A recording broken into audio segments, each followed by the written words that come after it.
In small group, I learned that God is faithful in any phase of our lives, and He answers prayer constantly. I learned a lot about couples in our church that I didn't know already. I've learned that Doc Donaldson makes the best barbecue sauce. I have learned in small group about authentic community and just genuinely being part of each other's lives, and learning how not to put on masks and be open and vulnerable, not fearing the consequences of that because others have the same struggles with sin that I have. In small group, the biggest thing I learned was the importance of hospitality.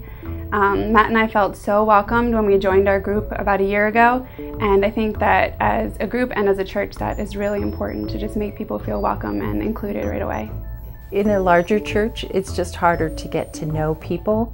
And so when you sit together, read God's Word together, study together, and find out about each other's week, you just learn to appreciate each other and know each other better. In small group, I learned that we are actually normal, that other couples struggle with the same issues in life as we did. In small group, I learned that others have struggles like we do in our family. In small group, I learned that everyone else's kids are just as evil as my kids. No? I think what I've learned in a small group is to be able to open up just because there are just a small number of people. In a large church with 500 to 1,000 people, it's difficult sometimes to share your joys and your concerns and your personal family life.